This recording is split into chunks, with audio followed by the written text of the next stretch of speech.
So AI isn't at all a modern idea. It's a really old idea. It's a pretty old idea that has popped up over the centuries again and again. Now, in the 1950s, when people actually started to really have computers available, that really started taking off. Ja, dit is dus een van de eerste machines die ik ontworpen heb. De machine was ontzettend langzaam. Ze hebben hem later, ik heb hem zo niet genoemd, maar later hebben ze hem testudo genoemd. Dat betekent schildpad. Alan Turing, for example, had this beautiful idea that, maybe computers could ultimately do everything that people could intellectually achieve, and came up with this idea of the Turing test. That's a famous test, right? That's very famous nowadays, and no machine has passed it yet. Can you tell what the Turing test exactly is? The Turing test is basically a game in which a machine pretends to be a person, and then there is another person, and you are to judge which is the machine and which is the person. Now, if you can look at them, that might be easy, but imagine you can just exchange text messages, and that's all you can do.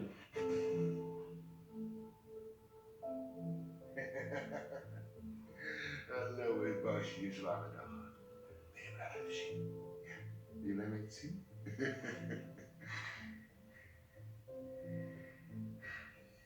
Hey, jij bent wel blij met te zien, hè? Ja, jij bent wel blij met te zien. Ja, dat doen ze dus ook echt nooit meer.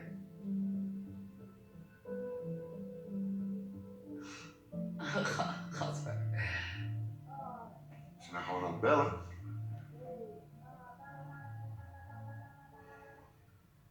Ja, dat weet ik ook wel. Pap, what the fuck? Sorry hoor. Gaat het goed met huiswerk maken? Wat? Ik ben gewoon aan het overleggen. Oh, je bent aan het overleggen. En met wie ben jij aan het Pap, geef overleggen? terug. Hallo? Hallo? Hey Dennis, ik ben het, je personal assistant. Wij zijn nou gewoon tegen dat ding? Ja, dus? Je hebt toch ook echte vriendinnen? Joel bijvoorbeeld. Lena? Nou, dat zijn mijn vriendinnen niet meer. Hoezo niet? Gewoon niet. Zit goed voor me. Zeg dat ding dat. Schatje. Hé. Je moet niet alles laten bepalen door dat ding, hè? En als er iets is, dan kan je toch ook naar mij toe komen. Ja, dag. Jullie gaan toch scheiden? Toch?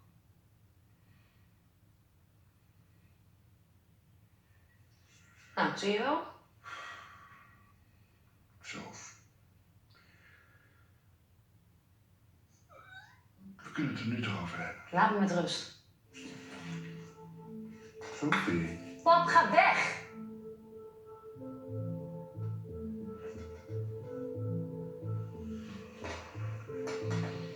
Ga.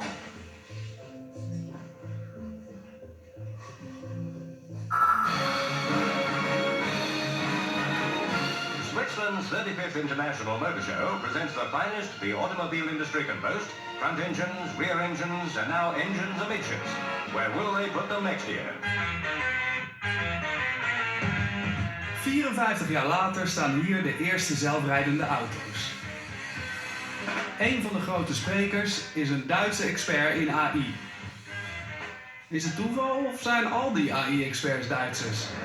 So, do I already use AI in my daily life? Do. This thing is called long short-term memory, and that's what's now on your smartphone doing the speech recognition since 2015. Or if you have an Amazon Alexa, then it talks back to you, and what you hear there sounds like a female voice, doesn't it?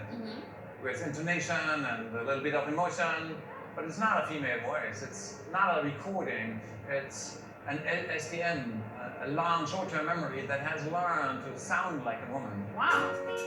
Hi there. Simply say Alexa and ask a question or give a command. Alexa, how many tablespoons are in 3/4 cup? 3/4 cups is 12 tablespoons. Usually we start with a very dumb system that knows nothing, but then it learns by interacting with its environment, and it learns to become smarter. So first it's dumb, like a baby, but then through experience, it learns to become clever. Is that AI nowadays? The system itself can learn like a little baby to become clever. Yes, babies are still superior in many ways, but I think we understand the basic principles that are driving babies, and we understand them so well that we can re-implement these principles to a certain extent in machines, and they also learn, like babies, to, do their own experiments, figure out with toys how the universe works. Facebook and Google, they are using artificial neural networks such as translation or speech recognition. So Google Voice, for example, is using long short-term memory that we have developed, which since 2015 is recognizing your speech. You can say, what am I doing here at the Geneva Motor Show? This is what you developed. We developed the basic algorithms for that. In 1959, the idea was to create an artificial intelligence, a machine that thinks the way a human thinks. Is now being given the instructions to prepare its next move. It is in its thinking processes now, which last for approximately 6 seconds. 3,000 individual calculations have been done. AI is what is needed in order to make machines excel in tasks that require human intelligence. In the beginning, of course, people just try to program in rules, right? And they very quickly realized that that was sort of insufficient. And so then they gave the machine the ability to learn from past games, optimizing itself. That's learning. Humans started, they programmed the AI, and then the AI starts to learn stuff itself. Yes, this is what I call the machine learning revolution, this transition from explicitly programming what the machine does to the machine, at least in part, programming itself. Yeah. Then, as it turns out, you can actually beat a human grandmaster. The world champion, Garry Kasparov. If you were to lose in the next few years to some super machine, what effect do you think the loss by the world champion to a machine will have on chess as a creative and as a business enterprise? If computer beats one day, I don't know what will happen. I don't think that chess will be stopped, but it will be very unpleasant not only for the chess players, but for the human race itself. Dat moment kwam sneller dan verwacht. Al een paar jaar later, in 1996, werd hij verslagen door schaakcomputer Deep Blue. And whoa! Deep Blue Kasparov, after the move C4, has resigned. Was that a big moment? Or? I would think that was a pretty big moment. I mean, think about it. Chess for centuries has been seen as one of the pinnacles of human intellectual achievement. I mean, playing that well. And so, even in a limited domain like chess, when all of a sudden you can beat people who've dedicated their lives to playing this really complicated game so well, yeah, people get a little worried and start wondering, what's next? What can computers do next? Snap je? Ik snap het, schat. Wat een klote situatie. Ja, ik weet inmiddels echt niet meer wat ik moet doen. Nee. Ik weet het ook niet. Ik wou dat ik het wist, lieverd. Het is wat het is. Wat zeg je? Ik moet eens even nemen. Ja, dan even lekker droog. Weet ik toch? Wat bedoel je? Nee, dat meen je niet. Nee. Nee. Hou op. Nou, ik moet even ophouden. Oké. Ik spreek je later. Dag lieverd. Sorry. Nieuwe lover? Nee, oh nee, dat is de nieuwe Guardian Angel. Ken je dat niet? Nee. Maar het is helemaal geweldig. Het is echt iets voor jou, zeker nu. Hij is lief voor je. Hij zorgt voor je. Oh. Nee joh, dit is niet echt, toch? Dat maakt helemaal niet uit. Kom, we gaan hem gelijk even doen. Zoeken, Guardian Angel.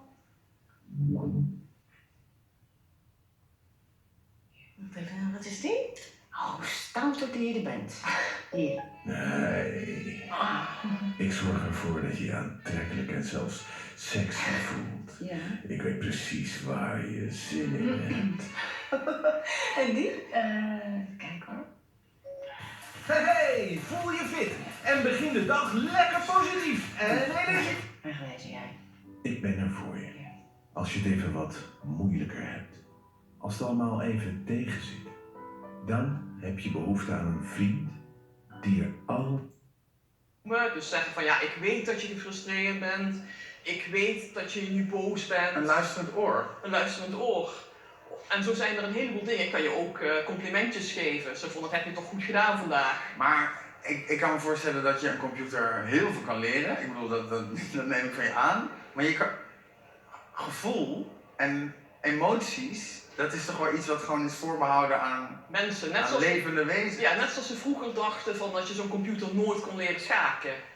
Of zo'n computer nooit zou kunnen autorijden. Ja. Dit is gewoon de volgende stap. Zie je dat computers die jou werkelijk emotioneel kunnen bijstaan. En misschien dat die computers daar wel beter in zijn dan mensen. Want waarom hebben we zoveel mensen met al die emotionele problemen? Is het omdat mensen een te grote drempel hebben om hulp te zoeken? En misschien dat ze bij een computer wel terecht zouden durven te komen? Maar dan zou ik me denk ik toch een beetje raar voelen, omdat het niet echt is.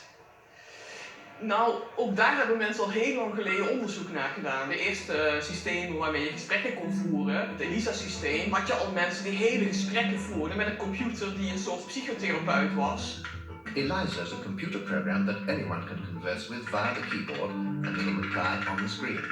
The computer's replies seem very understanding, but this program is merely triggered by certain phrases to come out with stock responses. Het was helemaal niet het geval dat die mensen dan dachten van oh wat vreemd, dit is een computer. Nee, mensen gingen daar echt heel serieus gesprekken mee voeren. Terwijl ze wisten dat het gewoon een apparaat was. Terwijl ze wisten dat het een apparaat was. Weizenbaum's secretary fell under the spell of the machine.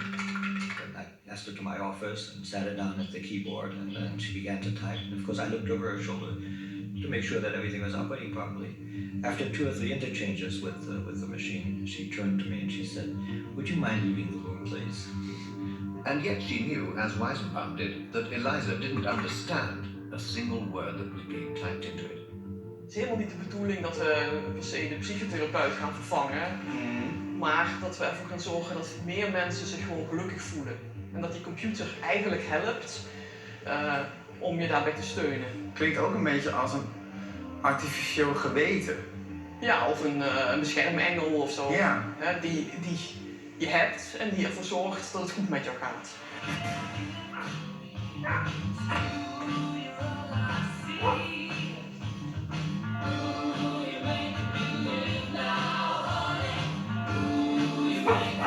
Hallo?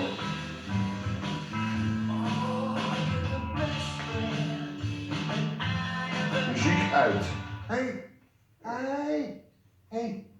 Hallo. Lekkertje. Ben jij de enige? Ben jij de enige? Is er niemand? Is er niemand? Is er niemand? Kim? Great. Have a great day. Bye. When Deep Blue beat Kasparov, it was shocking. Now the idea that a person can win against a really good computer program is almost ridiculous. As the machine starts to behave a little bit more like a human expert or, show little signs of limited intelligence, we tend to trust it more. And that can be a problem. Why? It can be a problem because sometimes you go too far with this. So what you're going to hear is the Google Assistant actually calling a real salon to schedule the appointment for you. Let's listen.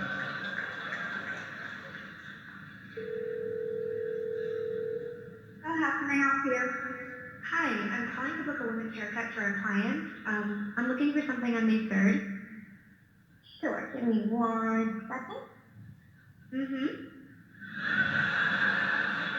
Sure, what time are you looking for around? At 12 p.m. We do not have a 12 p.m. available. The closest we have to that is a 1:15. Do you have anything between 10 a.m. and 12 p.m.? Depending on what service she would like. What service is she looking for? Just a woman's haircut for now. Okay, we have a 10 o'clock. Okay, great. Thanks, great. Have a great day. Bye. Just because you can have a conversation with it and it feels natural, you might be inclined to believe that this machine can do much more for you, right? And that's just a leap of faith that's completely unwarranted. Do you think that is the case right now? Once we go from this to machines that learn and that behave in ways that are very difficult for us to completely anticipate, the trust issue becomes more tricky, right? Much trickier. Nieuwe dingen zijn altijd even wennen. Maar ga jij nog wel eens in discussie met je navigatie? Precies. Straks vertrouwen we al die AI op exact dezelfde manier. Wat gebeurt hier allemaal? Als je zegt politielab AI, iedereen denkt meteen van CSI en waar zijn de touchscreens. Maar eigenlijk AI gebeurt op computers. Als je bijvoorbeeld aangifte gaat doen bij de politie via het internet.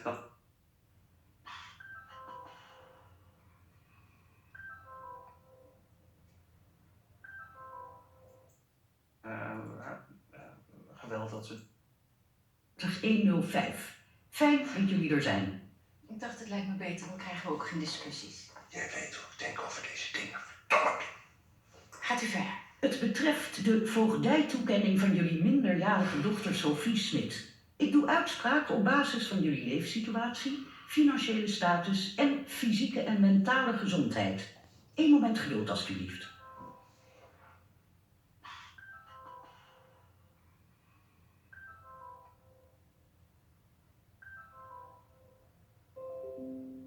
De inwonende status, dat wil zeggen de primaire woonomgeving, ken ik toe aan Dennis Smit. Wat? Hoe kan dit? In de totaalberekening komt Dennis Smit uit op een hogere score. Een hogere score? Hij scoort met name hoger in de categorie fysieke en mentale gezondheid. Wat een totale bullshit! Nou ja. Jij weet net zo goed als ik dat dit volslagen oneerlijk is. Hoezo ben jij beter dan ik? Omdat ik de moeder ben. Klinkt een beetje ouderwets voor jezelf ook niet? Dit betekent dat ik de uitwonende status toeken aan Kim van Houten. Dit gaat om mijn dochter, ja? Ik wil iemand spreken. Ik snap dat ik lastig voor u moet zijn. Dat snap jij helemaal niet. Door emoties kunt u wellicht de zaak niet meer helemaal objectief bekijken. Serieus? Uit alle gegevens blijkt dat dit het beste is voor uw kind. Nou moet jij eens even heel goed luisteren. Een moeder weet wat het beste is voor haar kind. En niet hij en zeker geen robottyfusrechter. Hallo? Hallo?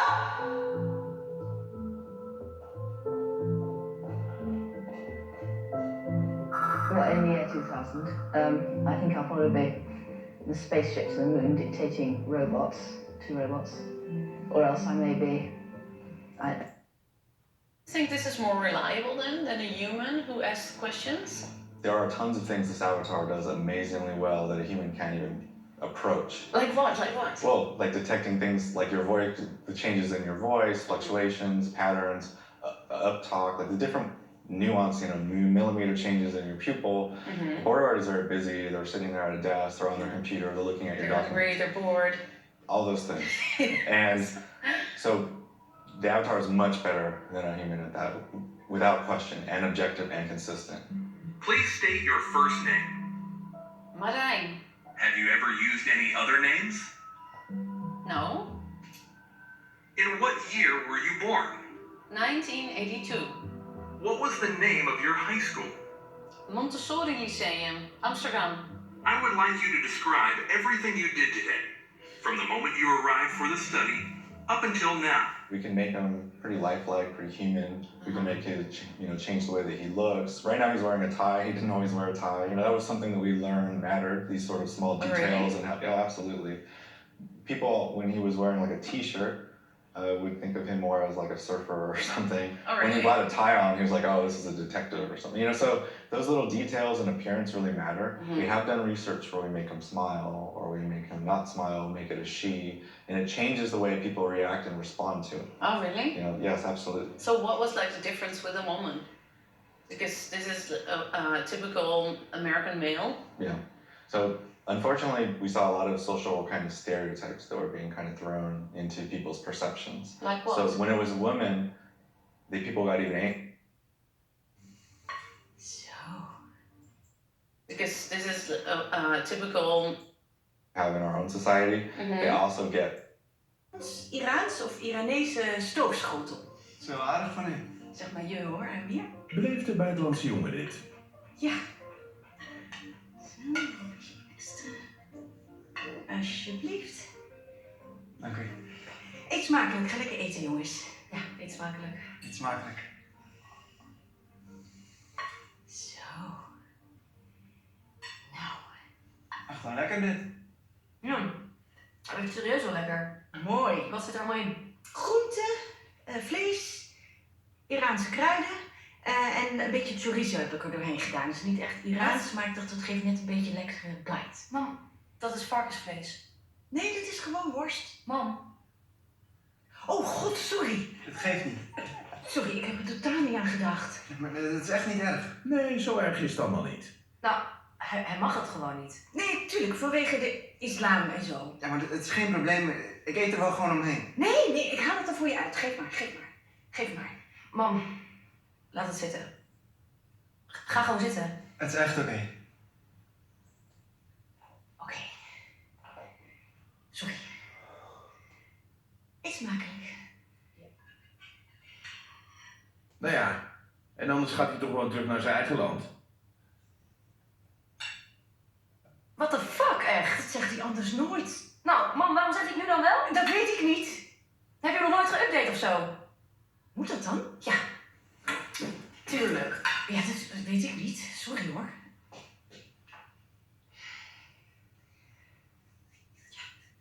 Het is voor het laatst geüpdate in 2037.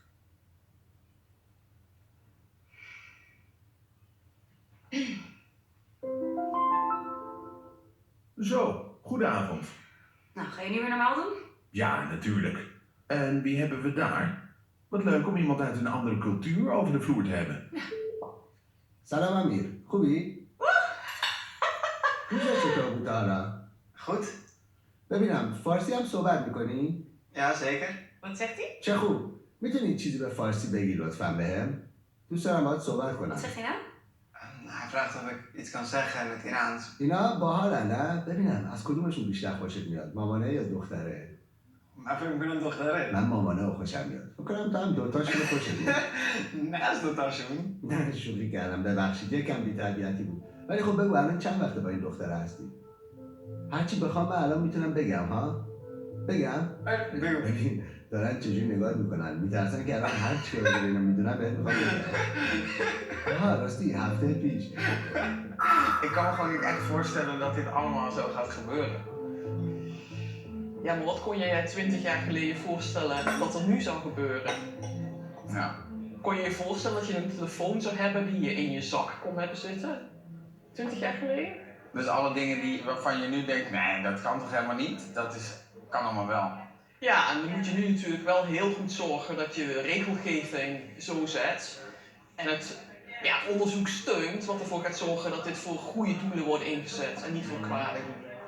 Lijkt me wel heel moeilijk om dat te bedenken voordat alles nog gaat gebeuren. Kijk, jullie zullen dat misschien allemaal ten goede gebruiken, maar als die techniek er is, dan kunnen, weet ik veel, slechte mensen kunnen toch ook AI's gaan bouwen die helemaal niet zo vredelievend en het beste met ons voor hebben. Ja, maar zoals hier op in de vork, hè, ik bedoel, iemand kan hier ook een moord mee plegen, maar dat was niet de bedoeling toen die vork ontworpen werd. Ja, en ik zal hem ook hiervoor niet gebruiken, maar dus je moet, bij veel technologie is dit natuurlijk zo, dat dingen voor slecht en voor goed ingezet kunnen worden. Dat is een beetje het risico van het vak.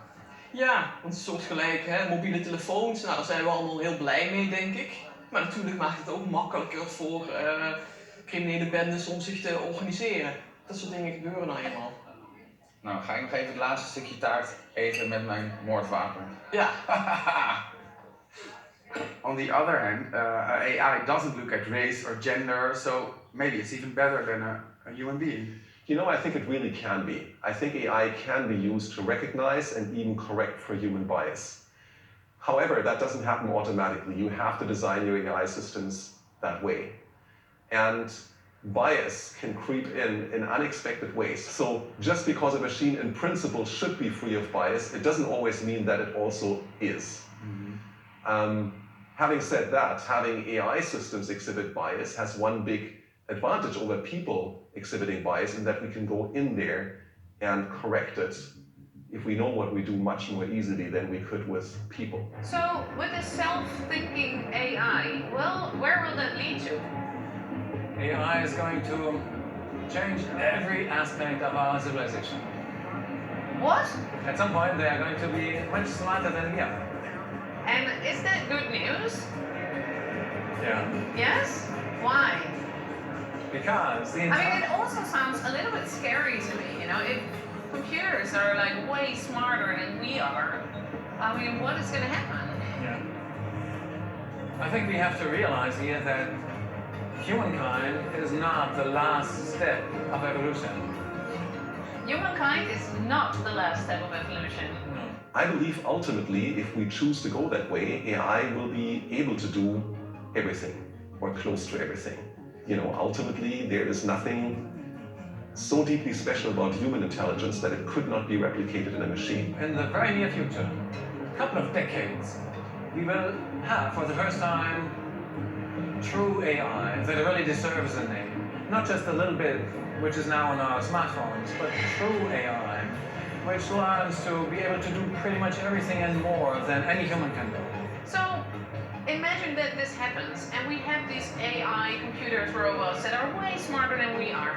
What if they get grumpy, and what if they want to destroy the Earth, like this Terminator kind of situation? They will be at least much more interested in others of their own kind than in humans. Just like humans are not really so interested in ants. Oh my god, so you're saying we are the future ants? It is the authority of the society, of the ant state, that makes these tiny aliens nature's true world power. But are you not scared of that future? I mean, when I think of other beings... Met iemand die veel slimmer is dan jij. Die er altijd voor je is. En voor je zorgt. Die jou eigenlijk beter kent dan jij jezelf. Heerlijk toch? Iemand die alle knopen voor je doorhakt. Hoef jij je nergens meer druk over te maken. Is de toekomst niet fantastisch?